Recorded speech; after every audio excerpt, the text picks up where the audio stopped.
Welcome to BFR Radio, a podcast dedicated to all things BFR. This podcast is proudly sponsored by sportsrehab.com.au, where if you want to buy your own BFR cuffs, or you want more information about the type of training, or you just want more information, this is your one place to go. And I'm your host, Chris Gavilio.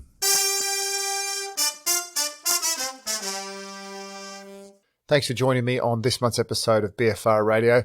Really appreciate you joining in each month, and I hope you're getting lots out of these episodes.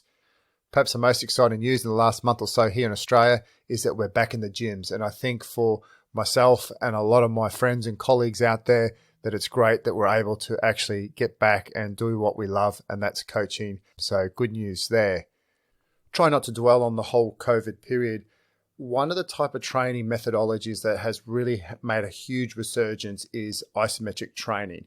In particular, there was a fantastic presentation from a good friend and colleague of mine, Alex Natira, who, if you haven't seen it, make sure you do yourself a favor and Google it.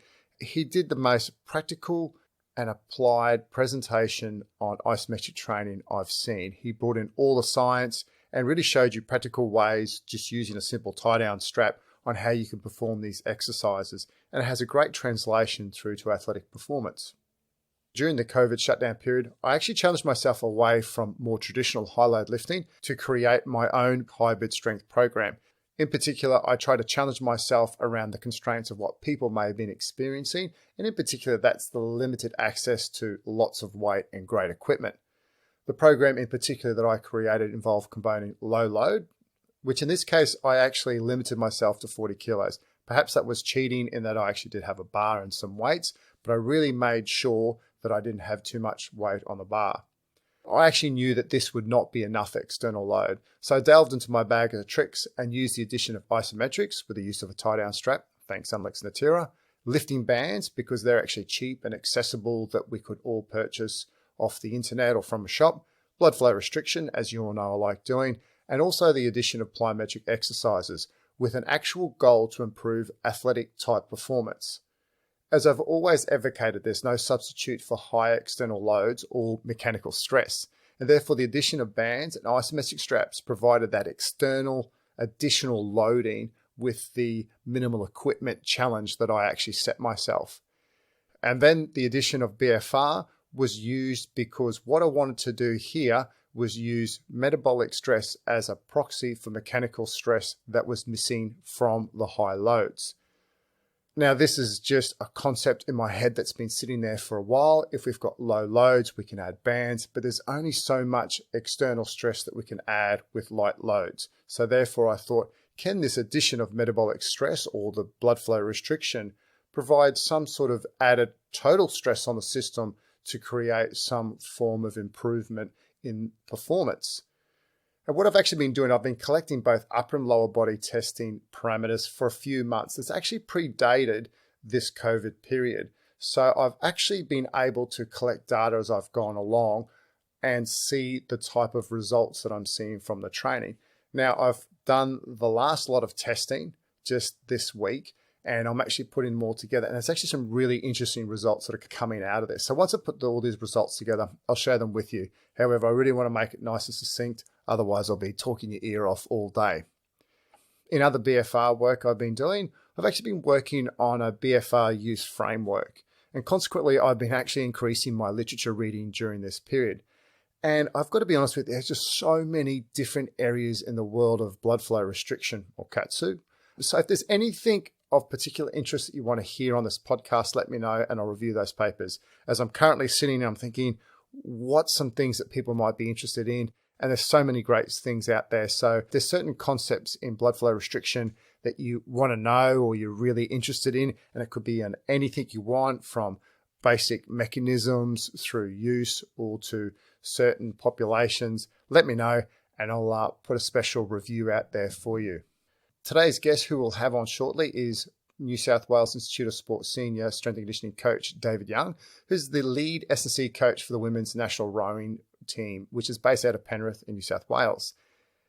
As I said, David works within the sport of rowing, and as I usually preview a paper before we go into the segment, I actually wish I'd waited for that rowing paper I reviewed a few episodes ago. And I think that with the information that David will share with us in today's episode, I felt that we probably could have had like a BFR rowing special. And then if you add last episode, which was a review from Sam Halley on the effects of ischemic preconditioning on kayak performance, with a potential that I think it could actually transfer to rowing performance, then this would have been a really sport-specific episode. So rather than just reviewing a totally new paper, I actually just want to do a quick summary of those two papers in particular. If we look at the rowing paper, it examined the effects of practical BFR on VO2 max during low-intensity rowing.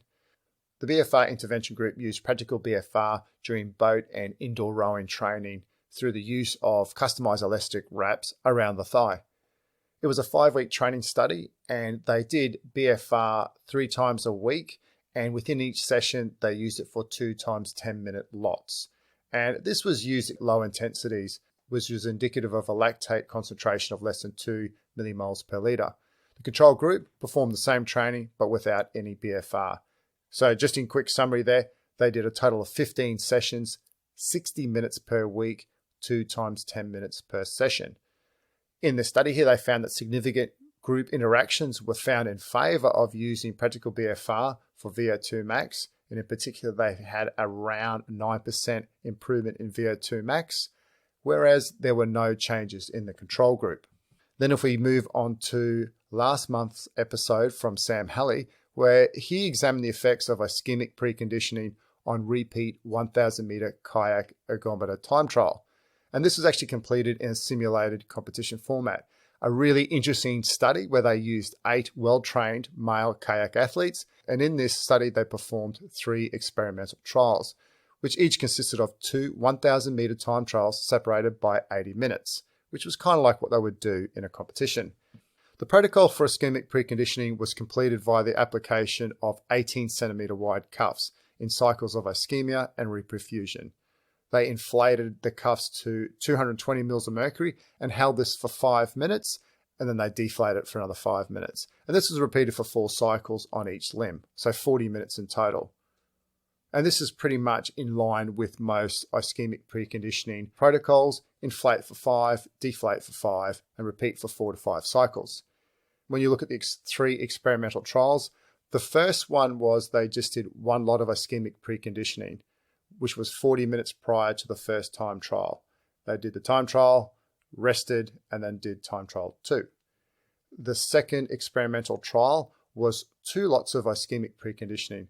The first one was 40 minutes prior to the first time trial, then they raced, and then 20 minutes prior to the second time trial, they did another bout of ischemic preconditioning. And the third experimental trial was no ischemic preconditioning at all. The big takeaway here, without having to delve too deeply into the actual results, is that performing ischemic preconditioning before each competition time trial actually produced a better result, which highlighted the additional benefit in comparison to just one single pre-exercise application of ischemic preconditioning.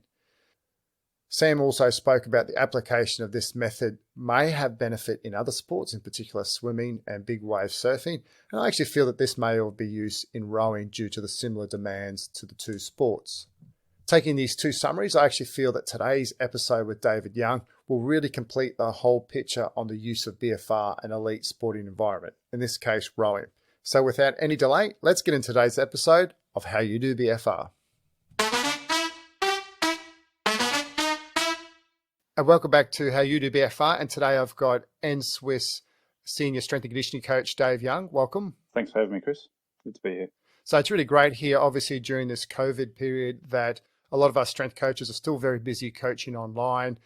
David works with Rowing Australia in particular. And I really thought it would be great to get him on, not only because I know him, he's a great bloke, he's a great strength coach, well respected in the industry, but obviously he's been using BFR a fair bit and obviously working with Ryan. I reviewed one of those papers a few episodes ago, so I kind of thought it was a nice little segue to get him on board. But before we get into the details about your use of BFR, David, really love to just tell a little bit about yourself, a bit about your story and how you got to this point today. Yeah, so I guess my journey in strength conditioning started in the UK, where I'm from originally. I spent a couple of years in the mid-2000s at a Sports Council for Wales, 3 years at the English Institute of Sport at Bisham Abbey, where I worked with rowing, and then I moved to Australia in 2009. Been with NSWIS ever since then, and with the national sort of centralised program for rowing since 2016, when we moved to Penrith in Western Sydney. And in terms of the sports you've worked with, I'm assuming you've worked across a wide breadth. Just give a little bit of indication of, I guess, the progression of sports and I guess some of your loves as well, aside from rowing that you're working with at the moment. Yeah. So I guess my early days in my internship, I worked across quite a few sports when I was in Wales, including squash and sailing, boxing, parasport, a lot of parasport there. And then as I sort of progressed through my career, I moved to the English Institute of Sport, where my main role there initially was diving, actually working the diving program in Southampton. But I also worked with rowing quite a lot there, and my role there progressed more and more to rowing. I also worked with some hockey and some netball players and a bit of parasport there. First moved into NSWIS in 2009. I had 5 sports at the time. That was quite a different sort of period for me, and that included rowing, track and field, sprint canoe, men's hockey and men's soccer, and that whittled down over the years to just rowing and cycling, and now I'm just with rowing. So rowing's pretty much been a bit of a staple for me since 2006. Personally, I'm sort of keen on travel and play sport as well. Until recently, I was still playing both football and soccer, as you guys like to say, and cricket. But it's been a bit more difficult with work in the last few years. Yeah, definitely. And what brought you to Australia in the first place? So in 2001, I did a master's at Sydney Uni, actually. I came over, did a bit of travel, studied, got a bit of work experience while I was over here as well. And while I was over here, met a girl. She moved to the UK with me, but we ended up moving back to Australia in 2009. Unfortunately, it didn't work out in the long run, but I actually stayed here after that. And you said you studied masters in Sydney. What was that on? Sports science. Yeah, exercise and sports science at Sydney University. Yeah, a coursework course. So obviously, strength and conditioning encompasses a wide array of different elements and different philosophies and so forth. And although I want to get into the BFR, I think, I'm just thinking here that you've got such a vast experience, in your time there. Are there certain philosophies or certain periodization schemes or types of training that I think you really seem to gravitate towards? Yeah, so I think one of the things that's happened during my career, which maybe in some ways a good thing, but some ways a bad thing as well, I've become very much gym-based. Like working with cycling and rowing, I've been pretty much prescription of strength training, rehab, core, but there's not been much sort of prescription of speed, agility, metabolic conditioning or anything like that. So I guess strength training's become my thing. So I love working with explosive, powerful athletes, and I'm really enjoying trying to build that in my rowers, because obviously they're largely an endurance event, but we're still trying to push sort of those strength and power gains. And I'm fortunate in my current setup where we're preparing for a world championships every year, so I can put together a long-term plan on how we're going to develop all their different physical sort of capabilities over the course of a year, making sure they're peaking at the right time and delivering performances at world level. Yeah, definitely. I think there's always those fundamentals that when you strip away anything, that you just need powerful, strong athletes. And in terms of that, you really need a barbell and some plates, and away you go. That's right. Yeah, that's right. And obviously we have lots of tools in our toolbox, and this being BFR Radio, blood flow restriction is, I know, one of many tools that you actually use. So I thought it'd be really great to get you on board and just tell a little bit about how you got into BFR in the first place, and just on how you're applying that in the S&C setting. Yeah, so I guess my story of BFR goes back quite a long time, to probably mid to late 2000s. I remember listening to a podcast when I was driving down to Southampton when I was working with the divers, and this was kind of long before podcasts became like standard, like mid 2000s, and they were talking about on this podcast, and not only did the presenters, whilst they were talking about some of the strength gains you could get with maybe some lower load exercises, the presenters still sort of gave it short shrift, really. And I just remember listening to it and thinking, that's just crazy. Why would you do that? Like, who would even think that up? And the question was, why would you deliberately do low load strength training when you could do high load strength training? So I probably didn't look at it for a number of years. And I remember being back in the UK on a trip over Christmas in 2011, and I was chatting with a former colleague of mine from the EIS, and he mentioned that they were using it quite a lot with their rehabilitation and their athletes. And there's like a bell going off in my head. I was like, oh, that's when you use low load training, because you can't use high load training. So from that point on, in about late 2011, 2012, I sort of bought my first set of cuffs up here in 2012 and started quite heavily reading the literature at that time, because it wasn't really that well used in Australia. It wasn't really being used that much, and certainly wasn't being used at NSWIS. So I had to go through a process sort of where I really felt like I understood the mechanisms and everything that was going on with that type of training. And then I had to sort of work with the NSWIS doctor at the time to make sure we had some processes going in place that made it safe and effective. So so I've been using it quite extensively since about 2012, and I definitely found it a useful tool as part of my toolbox, as you said. Yeah, that's for sure. And I think, it's used in the rehab setting, and hopefully out of this podcast and we'll be able to tease a couple little things out there. So let's just start illustrating with a couple of ways that you've been using it. And just, also the little things that I think have great value here is, what did the athlete first think of it, going, oh, this is incredible, how am I going to move? And then all of a sudden the light bulb moment goes off for them. So if you could just throw in and interject those little comments as well, which I think can resonate to the listener. Yeah, so it's an interesting thing, because I don't think in strength training or any type of training you get anything sort of for free. It's not as if, oh, we're using a light load, it's easy.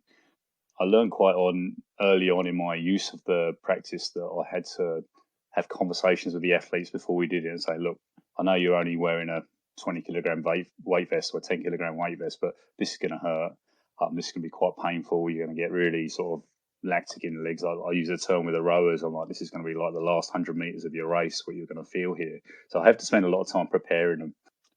It's one of those things that I know when athletes get injured, or sometimes we don't just use it with injured athletes, but when athletes get injured, you can see them coming and approaching me for their program for that session.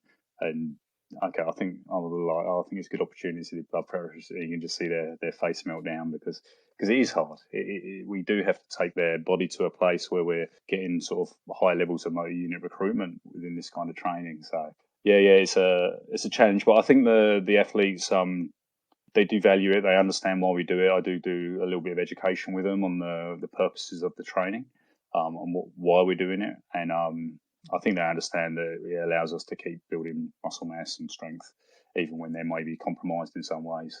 So really good analogy, I think, when you can talk to them in their language. I think they truly understand that. And then when they know what's coming up and they experience it, I think they're a lot more tolerable to it, as opposed to just throwing it on and put them in the deep end. And just with a couple of examples on how you've actually used it. Well, obviously, it allows us to get better strength gains with lower loads than we normally would. So for me, it's often with athletes who are maybe injured, or athletes that are sort of impaired in some way. They can't do maybe more traditional training programs. So they might be, say, long-standing back issues or something like that, or there may be an older athlete. And we use it with sort of, maybe when athletes like now, this is a perfect example, when athletes don't have access to full strength training equipment. So maybe we can't load them up and we traditionally would, and we'll use it with just some lighter dumbbells or some lighter weights, or just body weight. And so the few real reasons I use it outside of those would be to provide a different stimulus to the athlete, maybe just a variation in their training block. I've used it quite a bit for just specific hypertrophy reasons, to just give them a different hit and get some of that growth hormone response that we know we can get from the training. And the other thing I use it for sometimes is with some of my rowers where they do have sort of leg strength discrepancies. I might use it as a bit of a finisher. So I might just put it at the end of the session and that we just whack it on for a few sets with their weaker leg and just finish the session off. They're probably my main reasons to use it. I'm not using it at this stage with anything outside of strength training. So I'm not using it with, I know there's some strong research coming out with guys using it with some sort of energy systems training, but at this stage we're not using it at all with that. Yeah, and in terms of injuries, I think that's a good point, and we'll just focus on that for a little bit. In terms of rowing, the back and ribs come to mind in terms of course, issues or potential injuries with rowing or overuse. So what are the other main areas that come up with athletes within rowing in general, and perhaps just within subgroups? Yeah, so they're definitely the main two injuries. Probably in our current cycle is rib stress fractures, which are our biggest challenge and probably our most time off of water. We do have a few sort of forearm related issues, hamstrings, but I would say with regards to blood flow restriction, it is the rib injuries that really are the ones that we use it with. So normally we can't really load their upper body that much. So putting a bar on the shoulders is a challenge. So we use weight vests quite a lot with those, and maybe just single leg movements or step ups, lunges, Bulgarians. Depending on where the fracture is, we can perhaps use the leg press a little bit. So we might do some of our higher load sort of neural sort of training with the leg press, and then move on to blood flow restriction after that, as an example. Yeah, and you were saying just in terms of using it in that rehab, but what's your go-to exercises that you might be using it and the reps and set schemes within that? I guess when I started, I did spend a lot of time looking at research, and pretty much all the research showed that you had to go to or close to fatigue. And there were some variations, and there was obviously a lot of different protocols that were used, but they all had some similar emphasis. So I settled quite early on 3 or 4 sets to technical failure. Or close to technical failure with 30 seconds recovery most of the time, sometimes 60 seconds, and normally use continuous sort of restriction, so leave it on the whole time. That said, individuals do seem to vary quite a lot in how they respond to that training. So I have used intermittent occlusion with some athletes, and we use 60 seconds, as I said, but most of the time it's 3 or 4 lots of to failure or close to. I think that's really important as well, because I've had conversations with some people and they've said, oh, it's got to be 30 and then 3 sets of 15 as per literature. But I think you've really hit it perfect there, that to technical failure, and your first set's the key, where you really want to set up that response where you get that feeling of lactate, and that's that hormonal signaling that activates all the different signaling pathways, which gives us the response of BFR. And I think if you kind of take that lens off in the academic lens, which I think you've done really well there, so doing a 75 rep protocol, it's a technical failure, and it's actually then reading the athlete, because it's still a guide at the moment. There's 50 to 80% of arterial occlusion. Yes, continuous is the best, but if you're getting a response with the athlete and it's intermittent, you look at literature's shown both work. And, we need to find the individual response, and the athletes you're working with, it's not about a blanket mean average. It's about finding the individuality. So that's refreshing to hear. And I think, anyone listening to this, really take that point well, is that what Dave's done here is that individualization, read the athlete, spoken to it. And that's how I think you get future buy-in if you want to do more high intensity training or anything else with it, really. Yeah, I think a lot of the time, if you apply that sort of the 4 sets to failure, for instance, you will probably get something a little bit like 30, 15, 15, 10 or something like that. So it won't be too far off. I think one thing that's important is when a lot of this research is going on and they're using these fixed protocols, they're using also a lot of it's using fixed percentage of 1 rep max and everything else. Now, I don't have 1 rep max data for someone doing a step up with weight vest on or a Bulgarian squat. So I'm just using a load that I think is appropriate at the time, and we're trying to place that physiological stimulus on the athlete. Now, 30, 15, 15 might be too easy for one athlete, and might be too much for another. So I think and then obviously we've got different pressures that are being used and everything else. So I think in the research setting, it's really a controlled environment where they can apply a much more strict protocol. I don't feel like I have the luxury to do that. So I think it's important that the key thing is we're going to give these guys the appropriate stimulus, and I found the way we do it works quite well. I think that's spot on, and also what you were mentioning there with academia, when we read something, that's all they've done, or that's all they're doing. They're not, the athletes. So just to give an indication of the other training, so you're doing your on water stuff, you're doing the cardiovascular. So what kind of volume are these athletes doing at the moment? Oh, they're under quite a lot. It's interesting. I did a little bit of a catch up with my fellow S&C staff at NSWIS last week, and I was talking about the program, which is a low volume, low load phase at the moment, like giving them a bit of a break. We're still going quite hard with our strength training.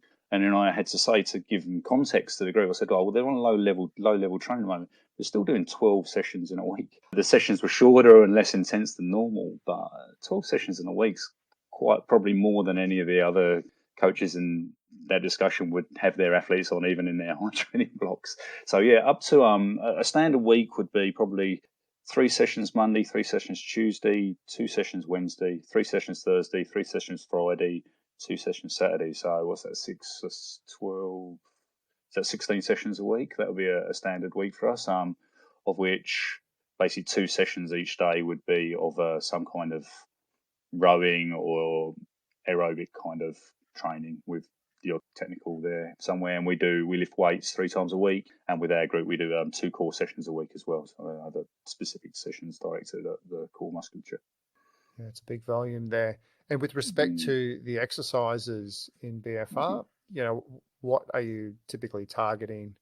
A lot of the time, like we were discussing, that it'd be lower body strengthening. I haven't used it a great deal for upper body stuff, so mainly lower body. And we'll just see if there's limitations on the exercise. I generally use it for single leg work.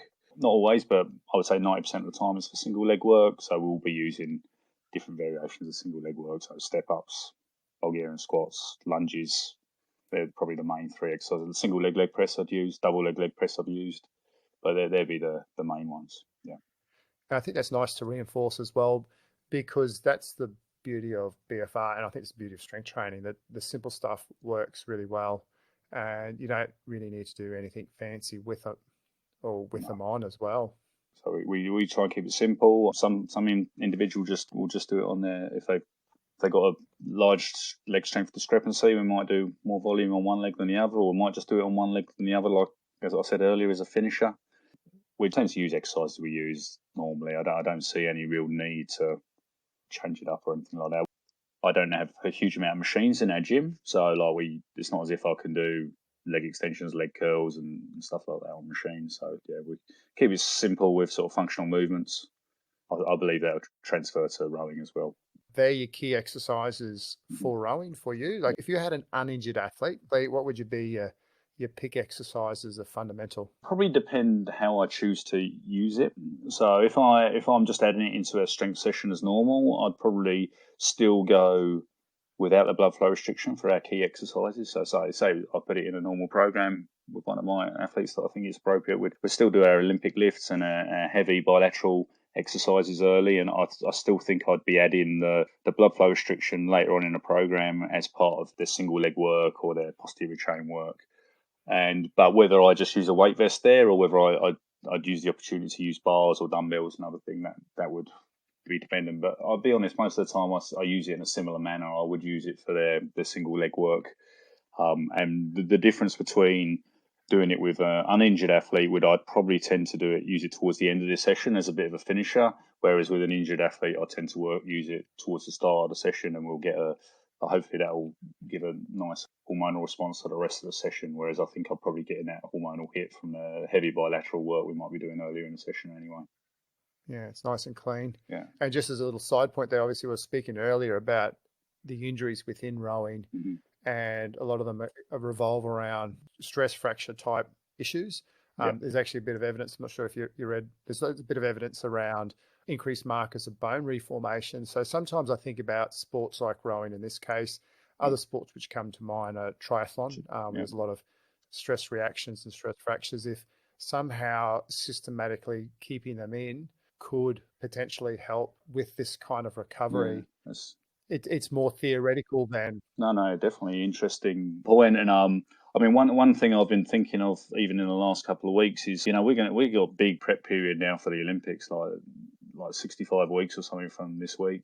And now I've bought a few extra sets from you to sort of work through this period. I think the option to use it before, one of the issues for me using it with uninjured athletes was just the logistics of having like 8, 9, 10 athletes in the gym at one time, only 2 cuffs or 3 cuffs. Now I've got an increased number of cuffs. So I'm thinking that, well, we've got a long prep. I need to give some variation in their training stimulus throughout this next 12 months. And obviously we'll use varied reps and sets and volume, and we'll vary the intensity, and we'll vary exercises and velocity and everything else. But I think given such a long period, we can use the blood flow restriction a little bit more in the next year. I'm looking forward to doing that. And I think you raise a good point there about the bone, and maybe that's an opportunity with some of those girls that we think are a little bit more risk. Maybe we do introduce that a little bit more. And potentially also, if we're talking about females, because I know you train females, is that I think menstrual cycle is also quite a hot topic at the moment. Hormonal priming in another subsection of sports science is another hot topic as well. So if we're thinking about how do we maximize performance of athletes full stop, and hormones can help drive that. And then how can we also then improve the performance of a female athlete, especially when we take their menstrual cycle into effect? And there's obviously many things, whether you're on contraceptives or you're not on contraceptives, but are you able to somehow use that as a primer within a menstrual cycle to help elicit a more consistent result, perhaps, or a better training response, which may have a build on? So once again, theoretical concepts that throwing out there that, if you now have got the number of tools to actually implement it and actually find out. So it's, a potential exciting time to see what you could do there. Yeah, interesting sort of points you raised there, Chris. Obviously don't have any specific answers to those, but well worth considering and thinking about. Yeah, and once again, it's I think it's really having a coach that's willing, like yourself, that's willing to, I guess, entertain these concepts and ideas, and then having the cohort, because there's going to be responders and non-responders, as we all know. That's right. And you need to find, I've got a decathlete I work with. In certain areas, BFR works perfectly. In certain areas, he just doesn't like it. So, you got to know when to. It's like any tool. It's going to know when to put it in and when to take it out, and know when to just leave it alone. Yeah, I agree, and I think that's one of the key things about the use of this. Same with any kind of method of training, but you have to. For me, it's a N of one. Like we can't assume that every one of our individuals going to respond the same way to this kind of training. I see quite different behaviours in my girls, the way they respond with regards those who are really aerobically sort of developed and those who are more anaerobically developed, and they really respond differently. And so I think you have to be individualised. I don't think you can't just prescribe for a whole squad the same way and expect them to respond the same way to this kind of training. Well, any training, but this kind of training. Yeah, it's a very good point. And we're recording this during the whole COVID shutdown at the moment. You've said that you've pushed a lot of cuffs out to your athletes, which is a great move for yourself. How are you coping as a coach? What are you doing? Have you done anything that's a little different? A lot of people have moved to online type coaching. Where you are at the moment with coaching in this time? Yeah, well, it's funny time, isn't it? I mean, obviously, one of the things we all love most as coaches is coaching. We're not doing any coaching. We're sat behind a computer and writing programs and sort of making lots of phone calls and checking in with your athletes on a weekly basis, making sure they understand what they're doing. We've been doing a little bit of online coaching for our core sessions, but I haven't done any online coaching for our gym sessions. I think one of the things our head coach, he really pushes forward, is making sure our athletes are sort of self-driven and self-dependent, and I think it's a really good opportunity for them to stand up and show that they can stay motivated and train in these times. So my job, I think, really is to just touch base with them, encourage them, make sure they know what they're doing, probably provide enough variation in their program for them to keep motivated and keep ticking along. We've had to make big decisions about how we put together our training program now. I think it's a challenge. Like we're just coming into our probably last 3 months of training into Olympic Games. And we had a World Cup series, the World Cup series going on now, and that's all changed. So do you scrap the rest of this year's plan and move on to start prepping for next year, or do you continue pushing through some sort of speed, strength, speed blocks to train that sort of physical quality, because we haven't touched it for a while, or we haven't really gone hard at it for a while. So lots of decisions to be made, and we're just trying to work through those at the moment a little bit. Yeah, they're all very good questions. I think all coaches and all athletes across all sports are having those discussions, and more will be known once, I guess, we can get out and start training normally, I guess. Yeah, that's right. But I'm happy with where the girls are at with regards. They've got good equipment. We've got pretty good setups. Been supported nationally by the national state institutes and the clubs, so they're able to train pretty well. And those that haven't got full setups, we're really using the blood flow restriction quite heavily to make sure we're still getting some strength gains. Yeah, and just in closing, any other last stories or bits and pieces that want to add to it? I mean, I haven't looked too much into, and I know you're much more across this, so into the use of energy systems trainings and stuff like that. But I remember working with a 400-meter runner a number of years ago, and like this was one of the first athletes I started using with, and she was really quick on to respond that, this is definitely making a difference in my lactic running sessions. So I was always interested with that, and I think there's probably a lot more can be delved into in that area. So that's one thing, and I just still really think, Chris, I think it's still underutilized.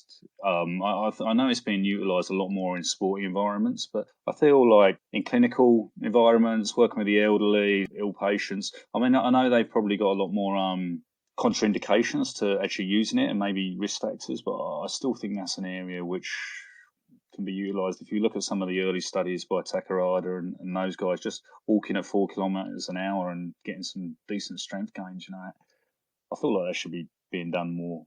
I'm not across really what's going on in clinical environments, but I suspect that's not happening, and I really think that could be pushed a lot more. I totally agree. And there's lots of really interesting papers out there. There's some stuff on ischemic preconditioning, which, as you know, Sure, but for everyone else there, it's when you put it on passively, you just sit there and you inflate it and deflate it in different cycles. And in athletes, it's a bit hit and miss. But in Gen Pop, and in particular with stroke patients, they found that I was just talking to a researcher the other day, and he's saying when you actually apply it on the other side or the unaffected stroke side, that you actually have some sort of benefit leading onto the stroke affected side. And then you start to think about if you're able to produce good changes in Gen Pop and also in special populations as well, decrease muscle wastage, improve pain quality as well. Not only, as you said, you could walk quite slowly and get gains in strength and fitness, but you think about how many people out there in pain all the time. It decreases joint and tendon pain, and I know it does that well in athletes. And just to be able to do that to get quality life back, I think has, as you alluded to, has huge ramifications in that type of population. Yeah, I'd like to see where that goes in the future. Yeah, I totally agree. And I think it's about, people say it's still a novel stimulus. Well, it's not novel anymore. It's been around since the 1960s in Japan. It's used systematically over there. It's just, I think, subgroups of people that are open and willing and are educated about it. Like, yourself, you've gone away, you've self-educated and you've used it. And then you have a level of comfort with it. And whereas a lot of people still see it as potentially, is it the name, blood flow? Like I have one athlete, she gets freaked out with the word blood. So it is what it is. Yeah. So it's, is it the name? Who knows what it is? But I think just over time, it will have a slow swell, and there's just subpopulations which are having fantastic responses. And that's all you need is that N of one, mate. If you're working with athletes like myself and having good success, there's some athletes I don't use it on because there's no need to at that time. And it's about being able to pick your battles and know how to pick them well. No, agreed. That's great. That's fantastic, Dave. So I probably went a little bit all over the place there, but I was able to get a feel for some of your general strength stuff, and that for me that was really interesting, as well as how that philosophy then feeds through into just training athletes in general, but also then how you incorporate in BFR. Great. Well, thanks for having me on, Chris. It was a good chat. Pleasure. Now, if anyone wants to get a hold of you, social media, where you're at with that? Yeah, I'm not the strongest in that side of things, Chris. I don't push it too hard, but if people want to contact me, probably I do use LinkedIn a little bit, so that's probably the best bet. Yeah, fantastic. And I'll obviously put those details in the show notes as well. So I've known Dave for a while now and love having chats with him and always got time. So he has got a wealth of experience, and always, just because you're not on Instagram or Twitter doesn't mean there's some great coaches and great scientists that aren't on there prolifically, and just because it doesn't happen on Facebook doesn't mean that it didn't happen. So Thanks for your time, David. I really do appreciate it. I know you're busy doing work with your athletes online and contacting people, so that's really great you could take time. So thank you very much. No problems. Thanks for having me on. And that's all today for this episode of BFR Radio. I hope you enjoyed it. If you want to take part in the podcast, please contact me through my website or on social media channels at Chris Gavilio. For more information and to order a set of your own BFR cuffs, please visit my website at sportsrehab.com.au. Thanks for listening and keep the pump.